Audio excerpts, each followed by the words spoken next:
शुरुआत करते हैं आज की न्यूज़पेपर की। हम आज प्रमुख रूप से दो आर्टिकल को डिस्कस करेंगे। पहला जो हमारा आर्टिकल है वो फर्टिलिटी रेट के डिक्लाइन होने को लेकर के है। भारत में जन्म दर में गिरावट आ रहा है तो इससे कौन कौन सी समस्याओं का सामना भारत कर सकता है। इसके बाद हम देखने वाले हैं पेरियार से संबंधित। ठीक है, पेरियार का जो जन्म दिवस है उसको हम सोशल जस्टिस डे के रूप में सेलिब्रेट करते हैं 17 सितंबर को। आखिर क्यों ये दिवस हमने चालू करे थे, कौन कौन से काम इन्होंने समाज में करे और क्यों ये जाने जाते हैं, इसको हम समझने की कोशिश करेंगे। तो आज के जो दो एडिटोरियल है हमारे, वो एक तो पेरियार से है और दूसरा है डिक्लाइनिंग फर्टिलिटी रेट से संबंधित है। और लास्ट में यदि हमारे पास थोड़ा सा टाइम रहेगा तो हम देखने वाले हैं हाल ही में तमिलनाडु की गवर्नमेंट की तरफ से एक स्कीम चालू करी गई है बच्चों के लिए ब्रेकफास्ट वाली। तो ठीक है, इसको भी हम देख लेंगे कि सरकार का कहना है हमने जो ब्रेकफास्ट की स्कीम चालू करे हैं बच्चों के लिए फ्री में, ये इसको आप फ्रीबीज नहीं कह सकते हैं। ये तो संविधान हमारा कहता है कि ये सरकार का दायित्व है कि वो अपने बच्चों की शिक्षा के लिए हमेशा आगे रहेगा, उनको मुफ्त शिक्षा प्रोवाइड कराएगा। और मुफ्त शिक्षा, उनका स्वास्थ्य, उनके लिए भोजन की व्यवस्था करना सरकार की जिम्मेदारी है। पहले आर्टिकल के साथ हम शुरुआत करेंगे जो कि फर्टिलिटी रेट को लेकर के है। जन्म दर। जन्म दर का मतलब ये है एवरेज कोई महिला अपनी लाइफ के दौरान कितने बच्चों को जन्म दे रही है। ठीक है, भारत की जितनी भी महिलाएं हैं वो उनका एवरेज यदि निकालें तो एक महिला का एवरेज कितने बच्चे आ रहे हैं, 2 बच्चे आ रहे हैं कि 3 बच्चे आ रहे हैं, उसको हम कहते हैं फर्टिलिटी रेट। तो यदि फर्टिलिटी जो रेट है रिप्लेसमेंट लेवल से भी यदि कम हो जाती है, इसका मतलब ये हो गया smaller dividend window then expected. इसका मतलब ये हो गया कि सरकार के पास बहुत कम डिविडेंड बचा है जितना वो एक्सपेक्ट कर रही थी। इसका मतलब ये है हमारे पास कार्यबल की कमी आ जाने वाली है यदि हम रिप्लेसमेंट लेवल से भी नीचे चले जाते हैं हमारा फर्टिलिटी रेट। तो घटती प्रजनन क्षमता के कई सारे परिणाम हो सकते हैं। प्रतिस्थापन से नीचे प्रजनन दर का मतलब है अपेक्षा से कम लाभांश विंडो का होना। रिप्लेसमेंट लेवल का आप समझने की कोशिश करिए। प्रति महिला लगभग 2.1 बच्चों की कुल प्रजनन दर को हम कहते हैं प्रतिस्थापन स्तर की प्रजनन दर। एवरेज महिला यदि 2.1 बच्चों को जन्म दे रही है अपनी लाइफ साइकिल के दौरान तो हम उसको कहते हैं प्रतिस्थापन लेवल। अब चूंकि जो ग्लोबल पॉपुलेशन है यदि हम नंबर्स की बात करें वो स्थिर रूप से उसमें इंक्रीज हम देख रहे हैं। जो ग्लोबल पॉपुलेशन है यदि आप संख्या में बात करें तो स्थिर रूप से वो बढ़ने लगी है। कुछ रिपोर्ट में ये सजेशन दिया गया है कि ये ग्रो हो सकती है टू अराउंड 8.5 बिलियन इन 2030। आगे चल करके ये 8.5 बिलियन हो जाएगी 2030 में।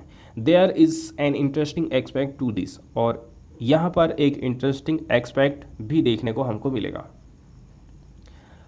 एवरेज ग्लोबल फर्टिलिटी जो रेट है ये कंसिस्टेंटली डिक्लाइन होगा ओवर द पास्ट 70 ईयर्स। पिछले 70 साल में हम देख रहे हैं पूरे वैश्विक लेवल पर जो फर्टिलिटी रेट रहा है उसमें हमें गिरावट देखने को मिली है। The average number of children per woman in the reproductive age group has declined by 50%। वहीं आप देख लीजिए उस उम्र तक जिस उम्र तक महिला बच्चों को जन्म दे सकती है तो उस दौरान उसमें जो एवरेज चिल्ड्रन है ना उसमें 50% की गिरावट हमको देखने को मिली है। Average number of children per women, एक वुमेन कितने एवरेज बच्चों को जन्म दे रही है अपनी जन्म देने की एक जो एज होती है उसके दौरान, तो उसमें 50% की गिरावट आई है। पहले 5 चिल्ड्रन हुआ करते थे एक महिला की 1951 में, वो घट करके 2020 में हो गए हैं 2.4 चिल्ड्रन। वर्ल्ड पॉपुलेशन प्रोस्पेक्ट 2022 की रिपोर्ट जिसको तैयार किया था यूनाइटेड नेशंस पॉपुलेशन, इसमें एस्टिमेशन लगाया गया है, कुछ प्रोजेक्शन दिए गए हैं। इसको प्रिपेयर किया गया था population division of department of economic and social affairs of the United Nations secretariat.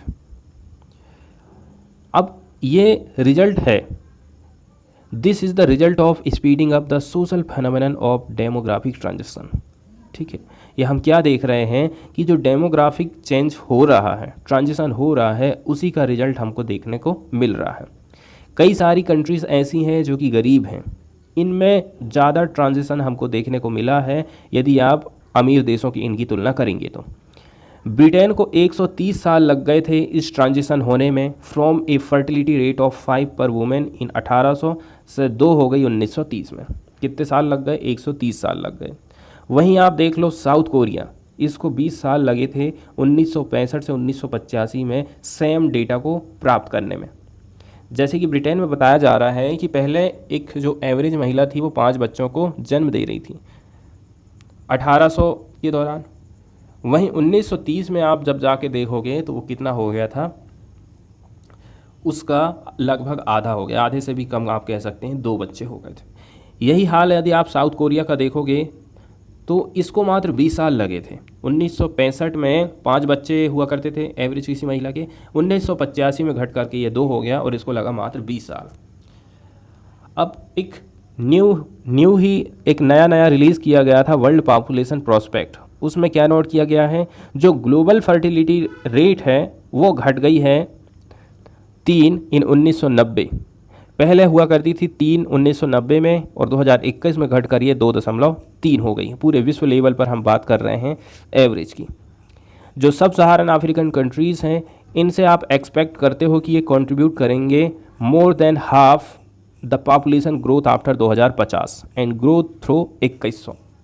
2050 के बाद में आप ये देखोगे जो सब सहारन अफ्रीकन कंट्रीज़ हैं 50% जो कंट्रीब्यूशन है जनसंख्या वृद्धि का ये लोग ही करने वाले हैं और इनकी जो ग्रो है 2100 तक होती रहेगी। अब जो ज़्यादा एडवांस इकोनॉमीज़ हैं their fertility rate below the replacement of 2.1। जो ज़्यादा एडवांस कंट्री है वहाँ पर आप ये देखोगे कि उनका जो जन्म दर है वो रिप्लेसमेंट लेवल से भी नीचे रहेगा।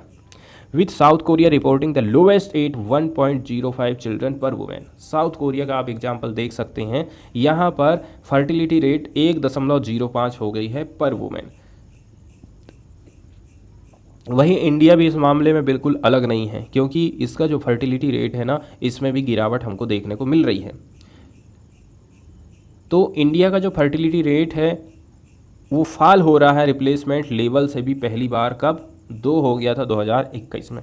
ये डाटा आया है लेटेस्टली फैमिली हेल्थ सर्वे का, national family health survey NFHS की तरफ से। The rate has dipped 10% in just 5 year. और दर आप ये देखोगे कि 5 साल में 10% की गिरावट हो गई है। वहीं यदि हम आज़ादी के टाइम में जाते हैं, आज़ादी के समय में भारत की जो फर्टिलिटी रेट थी वो 6 हुआ करती थी। एक महिला पहले के टाइम में एवरेज 6 बच्चों को जन्म दे रही थी और इसको लग गए 25 साल टू रीच 5। 25 साल के बाद आप देखोगे तो ये जो दर थी 5 हो गई, 6 से 5 हुई। With the government launching the first ever family planning programme in the world in 1952। पहली बार गवर्नमेंट की तरफ से 1952 में फैमिली प्लानिंग पूरे विश्व भर में चालू करी गई थी। तब जाकर के हम थोड़ी फर्टिलिटी रेट को हम कर पाए थे। इंडिया की जो फर्टिलिटी है ना, आगे चल करके और भी कम हो गई 1990 के दशक में। पहले 5 थी, अब 4 हो गई। जबकि जो केरला ऐसा स्टेट हो गया था इंडिया का to have a fertility rate below replacement level. उस टाइम में केरला, सोचिए आगे क्यों था, इतना पढ़ाई लिखाई के मामले में आगे था। इसी के चलते चलते यहाँ जो जन्म दर है ना, रिप्लेसमेंट लेवल 2.1 से भी नीचे रहा था। वहीं आप NFHS 2021 का सर्वे देख लीजिए, केवल 5 स्टेट ऐसे ही हैं जहाँ की जो जन्म दर है वो रिप्लेसमेंट लेवल से नीचे रही है। बिहार, केवल कुछ स्टेट, 5 स्टेट है जिनको छोड़ करके आप ये देखोगे कि जो रिप्लेसमेंट लेवल है ना, उससे इनका जन्म दर ऊपर ही रहा। जैसे कि 2.1 से ये लोग हमेशा ऊपर ही रहे हैं। बिहार की कितनी है? बिहार की 3 है, मेघालय की 2.9 है, उत्तर प्रदेश 2.4, 2.3 झारखंड और 2.2 मणिपुर। तो ये 5 राज्य काफ़ी इम्पोर्टेंट है, केवल क्योंकि ये 5 राज्य ही ऐसे हैं जहाँ पर जन्म दर में हमको वृद्धि दिखाई दे रही है, लेकिन रिप्लेसमेंट लेवल से उतनी ज़्यादा ऊपर नहीं है। तो स्थिर रूप से यदि फर्टिलिटी रेट में गिरावट आ रही है, ठीक है, इसको आप कैसे एक्सप्लेन करोगे? इसका मतलब ये हो गया है कि आप जो है गर्भ निरोध उपायों को अपना रहे हो। More years of average schooling, आप बच्चों को ज़्यादा से ज़्यादा स्कूल भेज रहे हो, आपके यहाँ पर हेल्थ की बेहतर फैसिलिटी हो गई है, and an increase in the mean average age of marriage. इसका मतलब ये हो गया कि आप बच्चों की शादियाँ जो है काफ़ी लेट कर रहे हो। ये होता है फर्टिलिटी रेट में यदि आप गिरावट आ रही स्थिर रूप से, तो उसका क्या क्या चीज़ हो सकता है। लेकिन आप एक बात ये ध्यान रख लीजिए कि यदि फर्टिलिटी रेट में गिरावट आ रही है तो इससे देश को फ़ायदा भी होगा और नुकसान भी होने वाला है।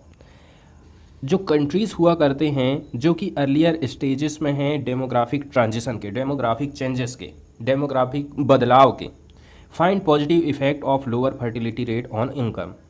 शुरू में तो फर्टिलिटी रेट सही प्रभाव डालता है इनकम के ऊपर, ठीक है। यदि जन्म दर में कमी है तो आपकी जो इनकम है वो बचत आपको दिलाने वाली, आप सही जगह पैसे खर्च कर पाएंगे, 2-4 पैसे आप बचा भी सकते हैं। लोअर फर्टिलिटी रेट का प्रारंभ में ये फायदा रहता है। As a major portion of the workforce move to the modern sector, क्योंकि वर्कफोर्स का तो ज़्यादातर जो हिस्सा है लड़के लड़कियां हैं वो किधर मूव हो रही हैं, मॉडर्न सेक्टर में चले जा रहे हैं हमारे इकोनॉमी की, क्योंकि फर्टिलिटी रेट डिप हो रहा है। लेकिन जो लोअर फर्टिलिटी रेट है इसके कॉन्सिक्वेंसेस भी हो सकते हैं इकोनॉमिक डेवलपमेंट के मामले में। जो लोअर फर्टिलिटी रेट हुआ करता है वो वुमेन के एजुकेशन में पॉजिटिव इफेक्ट डालता है, which in turns lower the fertility of the next generation. फिर ये असर आने वाली जनरेशन में भी देखने को हमको मिलेगा। तीसरे नंबर की बात यह है बेटर इंफ्रास्ट्रक्चर का डेवलपमेंट यदि हम करते हैं, बेटर हेल्थ केयर करते हैं, education fertility drops and income rises. Infrastructure में डेवलपमेंट करे आपने, हेल्थ की सुविधाएं बढ़ा दिए, एजुकेशन भी बढ़ा दिए, इसके चलते चलते जन्म दर में गिरावट आ गई और आपकी इनकम बढ़ने लगी, क्योंकि आपके पास बच्चे कम हैं। जब बच्चे कम हैं तो आपका खर्चा कम हो जाएगा और आपकी बचत बढ़ने लगेगी, इनकम आपकी बढ़ने लगेगी।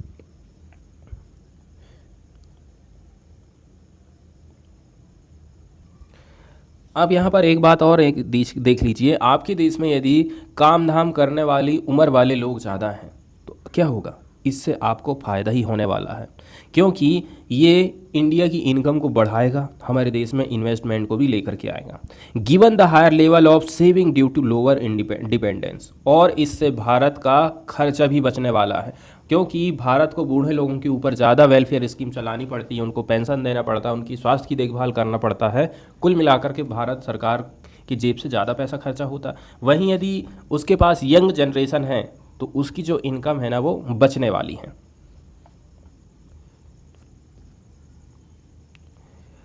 After the window where a country reap the benefit of demographic dividend, the huge working age population moved to old age, supported by fewer worker।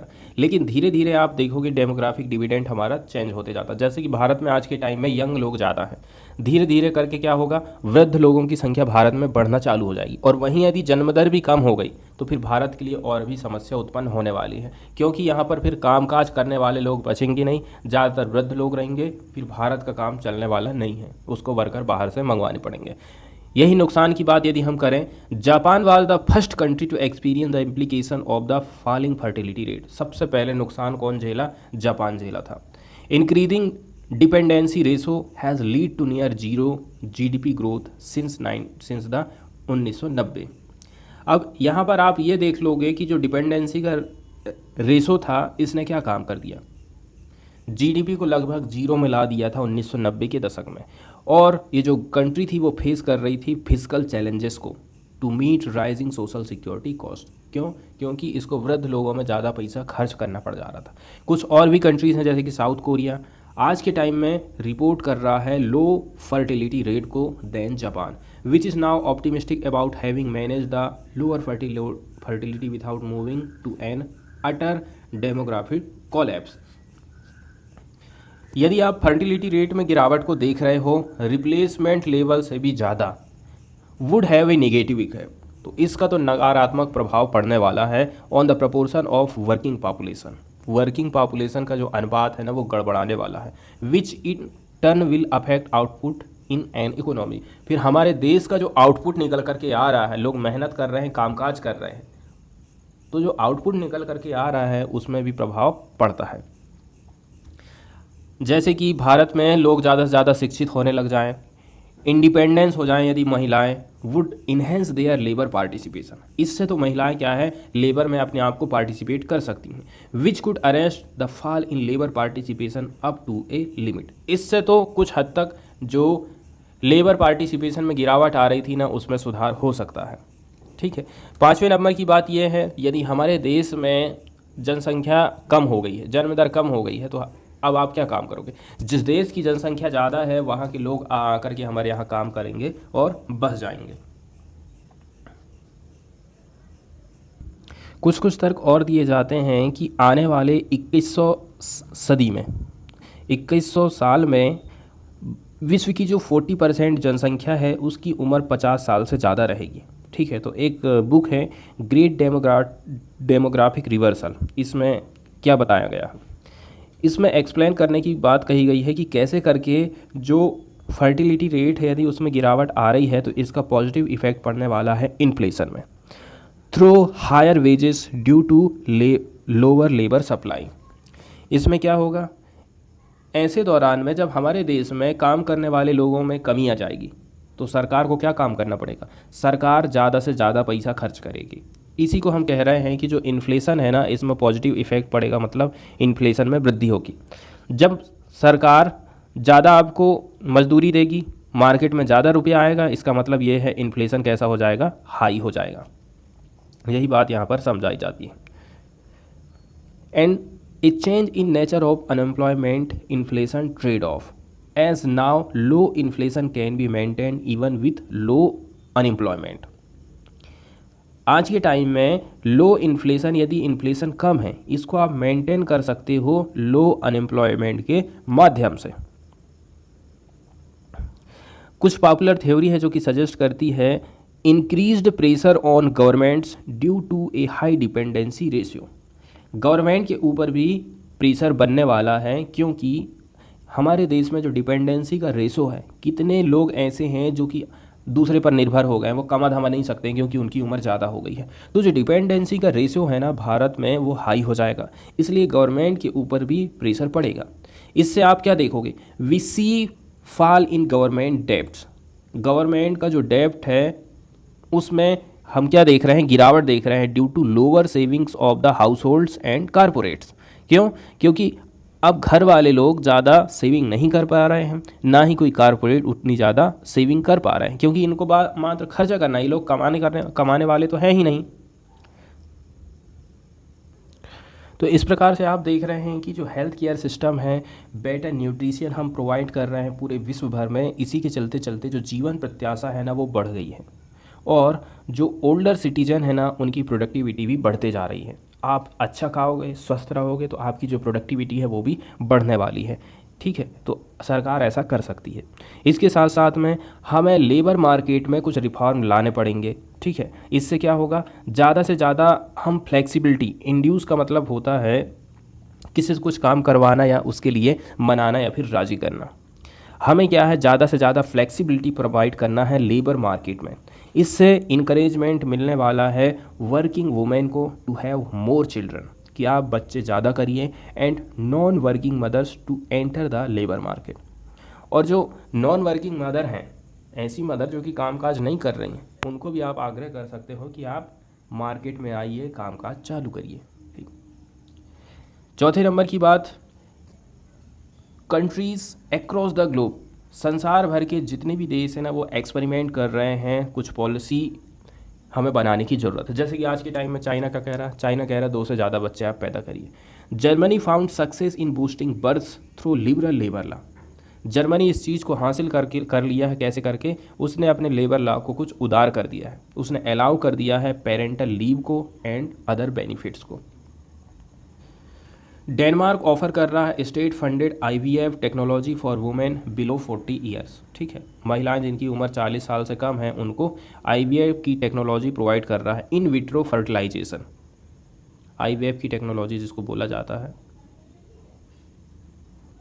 IVF की टेक्नोलॉजी मतलब कि यदि पिता में प्रॉब्लम है, पति में प्रॉब्लम है, पत्नी में प्रॉब्लम है, तो ऐसे कंडीशन में IVF टेक्नोलॉजी का यूज़ करके बच्चे को पैदा किया जाता है। तो जो IVF टेक्नोलॉजी काफ़ी महंगी पड़ती है। अब यहीं यदि सरकार इसके लिए समर्थन देना चालू कर देती है तो लोगों को इसमें बहुत ज़्यादा सुविधा हो जाएगी। हंगरी भी क्या क्या किया है, आज के टाइम में IVF की जो क्लिनिक हैं जितने भी ना, उनको सरकारी कर दिया है। पोलैंड दे रहा है monthly cash payment to parents having more than 2 children. Poland कह रहा है 2 से ज़्यादा बच्चे आप करिए, हम आपको मंथली कैश पेमेंट करेंगे।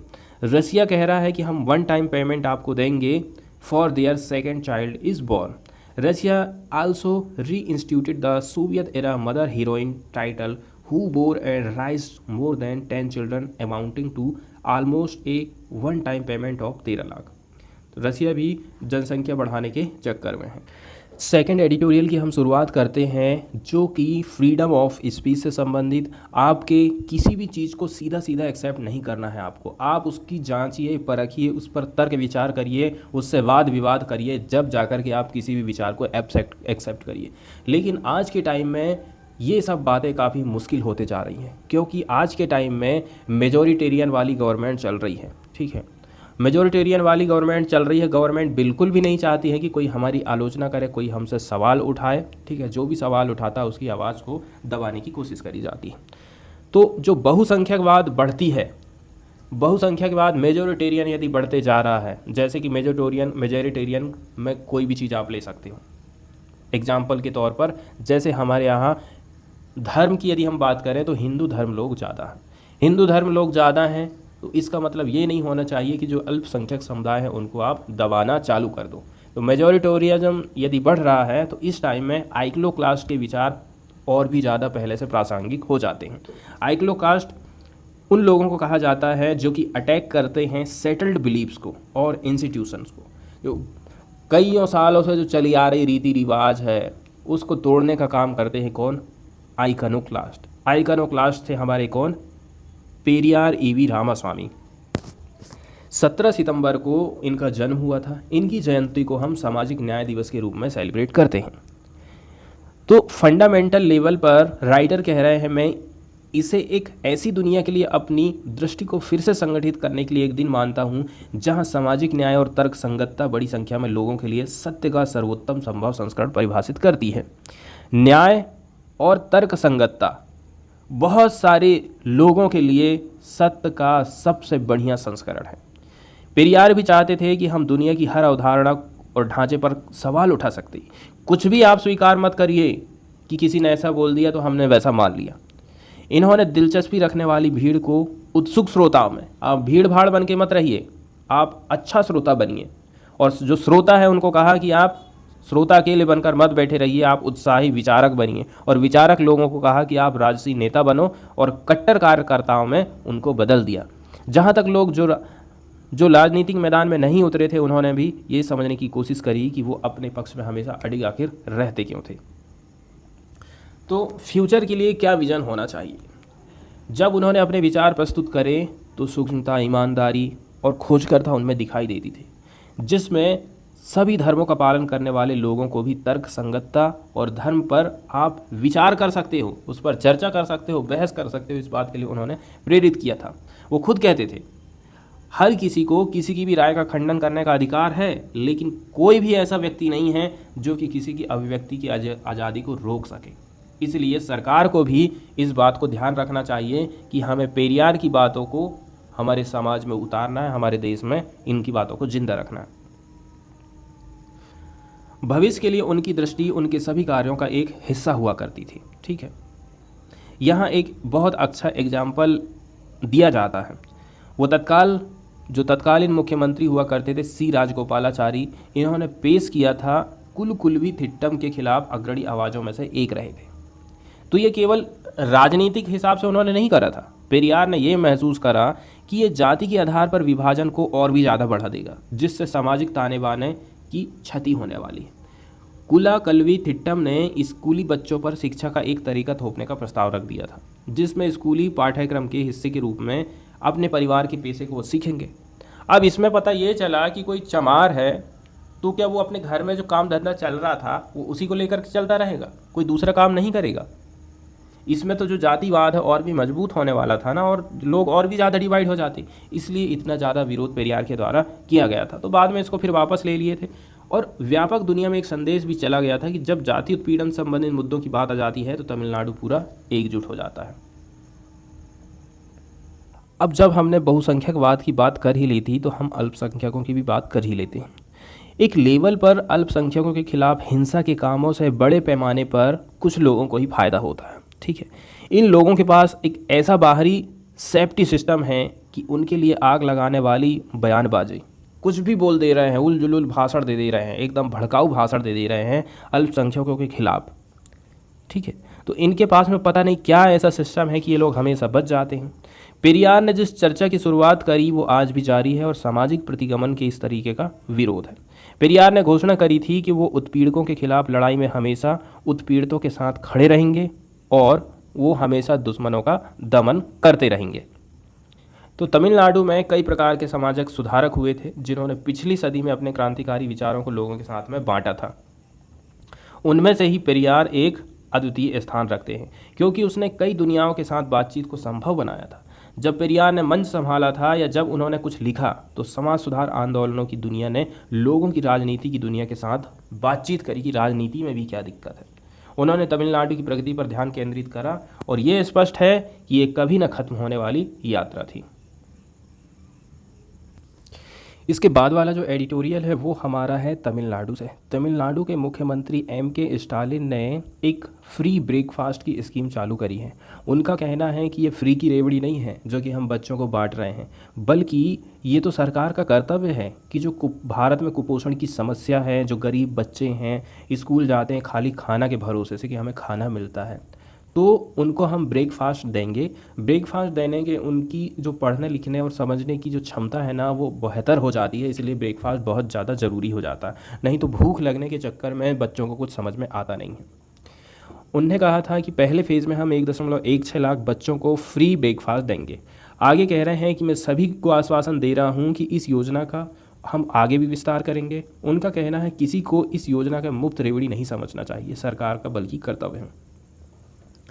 CM M.K. स्टालिन का कहना है किसी भी गरीब और वंचित छात्र को भोजन की आवश्यकता के लिए स्कूल छोड़ना नहीं है।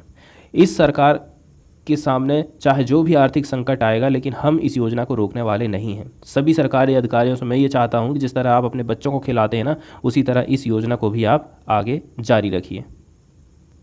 तो तमिलनाडु के मुख्यमंत्री M.K. स्टालिन ने गुरुवार को मदुरई के सरकारी स्कूलों में कक्षा 1 से 5 तक के छात्रों के लिए नाश्ते के कार्यक्रम की शुरुआत करी है, ठीक है। उन्होंने बच्चों को भोजन भी परोसा था। कार्यक्रम के उद्घाटन के दौरान श्री स्टालिन ने अपने भाषण में कहा था कि इससे गरीबों के जीवन में सुधार होने वाला है। अमेरिका और यूरोप में इसी तरह के कार्यक्रम चलते हैं, इसलिए हमने भी इसको चालू करा है। इसका उन्होंने हवाला दिया था बड़े बड़े शहरों का।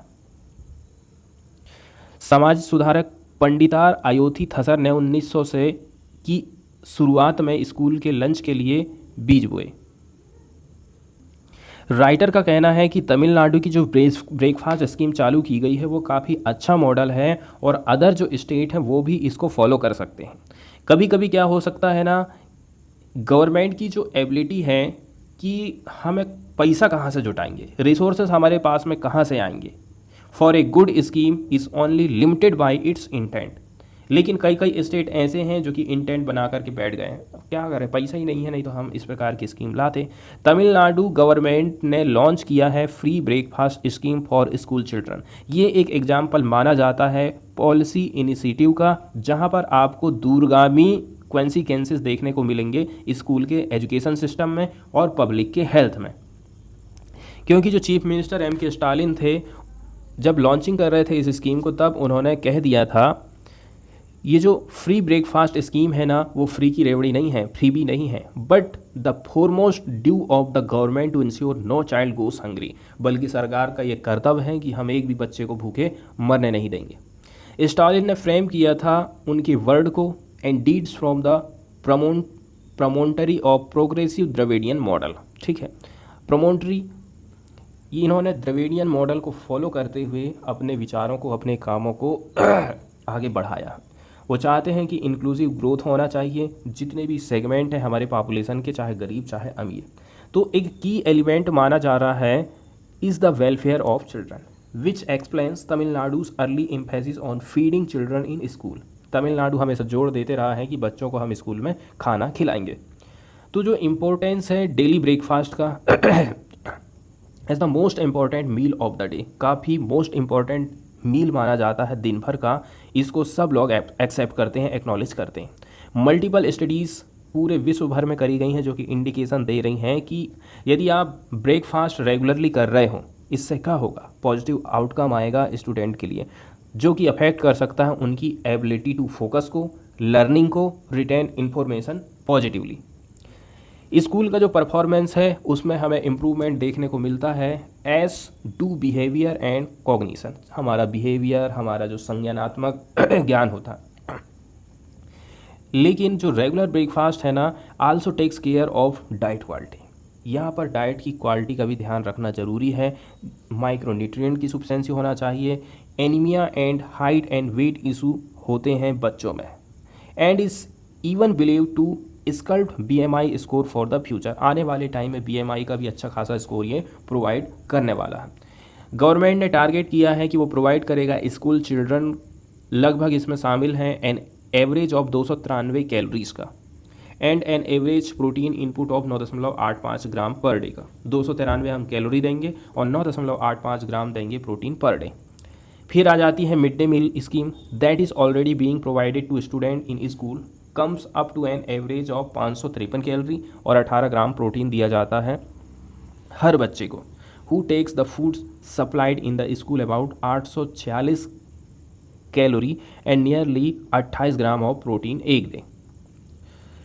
तो केंद्र सरकार की जो मिड डे मील गाइडलाइन है ना, वो प्रिस्क्राइब करी गई है किस किस के बीच में, 450 से 700 कैलोरी पर चाइल्ड पर डे, और प्रोटीन का इंटेक कितना देंगे हम, 12 से लेकर के 20 ग्राम पर डे देने वाले हैं। ये काफ़ी इंपॉर्टेंट डाटा यहाँ पर प्रस्तुत किया गया है। While the proposed menu for the Tamil Nadu's government breakfast scheme will take care of hunger. इसके मेनू को आप देखोगे ना, तो इससे हम देख रहे हैं कि जो हंगर है ना, इससे बच्चों को हम बचाएंगे। The calorific energy and micronutrient requirement of the children with a diet rich in local preparation and vegetables. Local में ही तैयार करिए, उसको वेजिटेबल प्रोवाइड करिए, and it also has to provide adequate attention to taste and quality parameter. और सबसे बड़ी बात आ जाती है सरकारी स्कूलों में खाने की क्वालिटी को लेकर के। तो जो गवर्नमेंट है rich with its experience of the dealing with the mid day meal, लेकिन मिड डे मील को चला चला कर के गवर्नमेंट के पास काफ़ी सारा एक्सपीरियंस हो गया है दशकों का, ठीक है। तो इसको अवॉइड करना चाहिए जो भी एरर आ रही हैं ओमिशन को लेकर के एंड कमीशन को लेकर के। इसमें क्या क्या हो सकता है, पाइलीफ्रेज का मतलब हम देख लेते हैं, the action of stealing the things of little value. Pilferage का मतलब होता है चोरी होना, ठीक है। पुअर क्वालिटी ऑफ फूड नहीं होना चाहिए। डिले इन सैंक्शनिंग फंड की सैंक्शनिंग में किसी प्रकार का डिले नहीं होना चाहिए, और कास्ट रिलेटेड डिस्रप्शन तो आना ही नहीं चाहिए। That have been hurdle in its path earlier, जो कि पहले कभी इस प्रकार की समस्याएं हम देखा करते थे। फ्रंट पेज की कुछ न्यूज़ को हम डिस्कस करने वाले हैं। पहली जो न्यूज़ हम देख रहे हैं वो वेदांता फॉक्सकॉन सेमीकंडक्टर यूनिट की हम बात कर रहे हैं। पहले इस यूनिट को लगाया जाना था महाराष्ट्र में, ठीक है। आज के टाइम में ऐसी कंडीशन हो गई है कि सरकार इसको लेकर के जा रही है गुजरात में और कह रही है कि हम इस प्लांट को गुजरात में लगाएंगे। इससे यहाँ की जो राज्य सरकार है इसको $20 बिलियन का नुकसान होने वाला है, ठीक है। ऐसा माना जा रहा है कि जो गुजरात है वो बेहतर सुविधाएं प्रोवाइड कर रही है इस कंपनी को, इसीलिए ये वहाँ जा रही है। जैसे कि एग्जांपल के तौर पर जो ज़मीन इसको दिया जाएगा, अब ज़मीन ये खरीदेगी ये कंपनी, तो उसमें सरकार कुछ डिस्काउंट दे सकती है। इस प्रकार के यहाँ पर बात करी जाती है। लेकिन महाराष्ट्र की सरकार को इससे लॉस होने वाला, क्योंकि यहाँ के जो 1.7 लाख लोग थे वो इस प्रोजेक्ट से डायरेक्ट या इनडायरेक्ट तरीके से जुड़े हुए थे, उनको सरकार रोजगार प्रोवाइड कर सकती थी।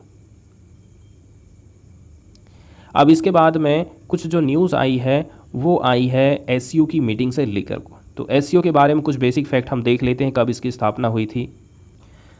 एससीओ जिसको हम कहते हैं संघाई कोऑपरेशन ऑर्गेनाइजेशन। संघाई कोऑपरेशन ऑर्गेनाइजेशन एक परमानेंट इंटर गवर्नमेंटल इंटरनेशनल संगठन है जिसकी स्थापना हुई थी 15 जून 2001 को। कहाँ पर? संघाई चाइना में। इसके जो फाउंडिंग मेंबर हैं वो कौन कौन से हैं? वो 6 सदस्य थे जब इसकी स्थापना करी गई थी। कजाकिस्तान, चाइना, किर्गिस्तान, रसिया, तजाकिस्तान और Uzbekistan. Tajikistan, Uzbekistan, Kyrgyzstan, Kazakhstan और चाइना और रसिया मिलकर के इसकी स्थापना करे थे। तो इट वाज प्रीसीडेड वर्ड आया है। प्रीसीडेड मतलब इसके पहले क्या हुआ करता था? ये संघाई 5 मैकेनिज्म हुआ करता था 1996 में। इसके बाद 2001 में ये 6 देश आए, आपस में मिले और इस ग्रुप की स्थापना करे थे। संघाई 5 मैकेनिज्म में कौन कौन शामिल थे? चाइना, रसिया, कजाकिस्तान, किर्गिस्तान और तजाकिस्तान। इसके बाद एससीओ का चार्टर था, इसको साइन किया गया। चार्टर में नियम कानून होते हैं कि किसको हम फॉलो करेंगे, क्या क्या हमारे उद्देश्य रहेंगे, क्या विज़न रहेगा। During the Saint Petersburg SCO head of the state meeting, SCO की जो हेड्स ऑफ स्टेट थी इसकी मीटिंग हुई थी जून 2002 में। इसके बाद and entered into force on 19 सितंबर 2003, फिर 19 सितंबर 2003 से ही ये लागू हो गया था। तो ये क्या है? स्टैट्यूटरी डॉक्यूमेंट हुआ करता है जो कि आउटलाइन करता है, इम्पोर्टेंट करता है ऑर्गेनाइजेशन के क्या क्या गोल रहेंगे, उसके क्या प्रिंसिपल हैं। इसके साथ साथ में स्ट्रक्चर और कोर एक्टिविटी को भी ये चार्टर बताता है। The meeting of heads of state council of the SCO in 2017 in Astana gave the status of a full member of organization to India and Pakistan। 2017 में भारत और पाकिस्तान को फुल मेंबरशिप मिल गई थी। आस्टाना में इनकी मीटिंग हुई थी। SCO के जो मेन गोल है वो बताए गए हैं, ये मेन गोल को आप देख सकते हैं। इसमें हेड ऑफ काउंसिल हुआ करता है, ये इसकी सुप्रीम डिसीजन मेकिंग बॉडी मानी जाती है SCO की। इसकी जो मीटिंग है हर साल होती है। ये अडॉप्ट करती है डिसीजन को एंड गाइडलाइन को on all important matter of the organisation. एक होता है SCO heads of the government council, इसकी भी मीटिंग सालाना होती है। इसमें डिस्कशन किया जाता है ऑर्गेनाइजेशन के मल्टीलेटरल कोऑपरेशन स्ट्रेटजी को, प्रायोरिटी के क्या क्या एरिया रहेंगे, इनको रिजॉल्व कर सकते हैं, करेंट इंपॉर्टेंट इकोनॉमिक इशू को, अदर कोऑपरेशन इशू को, और अप्रूव किया जाता है ऑर्गेनाइजेशन के एनुअल बजट को इस संस्था के द्वारा। SCO head of the government council. SCO की जो ऑफिशियल लैंग्वेजेस हैं वो कौन कौन सी हैं? रसिया और चाइनीज़ हैं।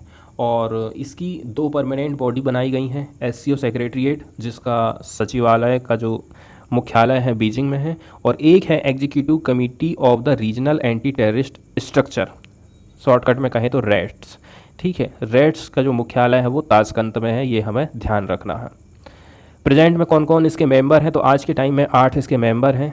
ठीक है, नीचे से चलते हैं। उज़्बेकिस्तान, तजाकिस्तान, रसिया, पाकिस्तान, किर्गिस्तान, चाइना, कजाकिस्तान और इंडिया।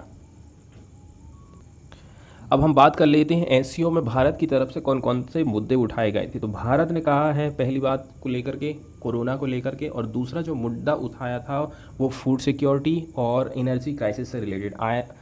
यूक्रेन और रसिया का वार चल रहा है, इसके चलते चलते फ्यूल के प्राइसेस बढ़ गए हैं, तो इस मुद्दे को भी नरेंद्र मोदी के द्वारा उठाया गया था। इसके साथ ही में बेटर रीजनल कनेक्टिविटी के ऊपर भी भारत ने जोर दिया था। कनेक्टिविटी का मतलब जैसे कि भारत यदि चाहता है कि हम पाकिस्तान से होते हुए अफगानिस्तान जाएं और वहाँ से कुछ ट्रेड वगैरह कर सकें, तो बेटर रीजनल कनेक्टिविटी होना चाहिए। Is only possible if member grant each other full transit rights. ये तभी संभव है जब हर देश, एक देश दूसरे देश को पूरी तरह से आने जाने के राइट्स दे सकता है। इन्होंने रिफ़र किया था किसको? पाकिस्तान को, कि पाकिस्तान ने रिफ्यूज़ कर दिया है to give India transit trade access by land to Afghanistan and Central Asia. Pakistan के माध्यम से ही हम सेंट्रल एशिया और अफगानिस्तान में जा सकते हैं, लेकिन पाकिस्तान हमें ऐसा करने नहीं दे रहा है। इनडायरेक्टली नरेंद्र मोदी ने ऐसा कहा था। अगली न्यूज़ हम देखने वाले हैं असम राज्य से। Assam districts at risk of climate change. ठीक है, क्लाइमेट चेंज को किस प्रकार से असम के ज़िले फेस कर रहे हैं इसको हम समझने की कोशिश करते हैं। 15 ऑफ इंडियाज़ 25 डिस्ट्रिक्ट, ठीक है, 25 में से 15 ज़िले मोस्ट वल्नरेबल कैटेगरी में आ गए हैं क्लाइमेट चेंज के मामले में, ये असम में है। टोटल 25 ज़िला हैं जो कि वल्नरेबल सबसे खतरनाक कैटेगरी में आ रहे हैं क्लाइमेट चेंज को लेकर के। इसमें से 15 ज़िले आ जाते हैं असम में। The state science technology and climate change minister Keshav Mahanta ने बताया था 126 मेंबर वाली असेंबली में फ्राइडे के दिन। ठीक है, यहाँ की जो विधानसभा है 126 मेंबर यहाँ पर हैं, यहाँ पर उन्होंने ये जानकारी दी थी। उनमें से जो 15 ज़िले हैं वो उनके नाम आप देख लीजिए। करीमगंज, सबसे ज़्यादा वल्नरेबल कैटेगरी में आ रहा है हमारे देश में, उनका कहना था। द अदर टू डिस्ट्रिक्ट कौन से हैं? कछार and Hailakandi were almost vulnerable category में आते, मिनिस्टर का कहना। ठीक है, 2021 की रिपोर्ट का उन्होंने हवाला दिया था by the council of energy environment and water. Mister Mahanta का कहना है Assam had highest overall vulnerability index in country causing drastic changes in the rainfall intensity. Climate change के चलते चलते असम बहुत ज़्यादा प्रभावित हुआ और यही हाल हम देख रहे हैं। यहाँ पर बारिश जो हो रही है उसमें जो चेंजेस आ रहे हैं उसमें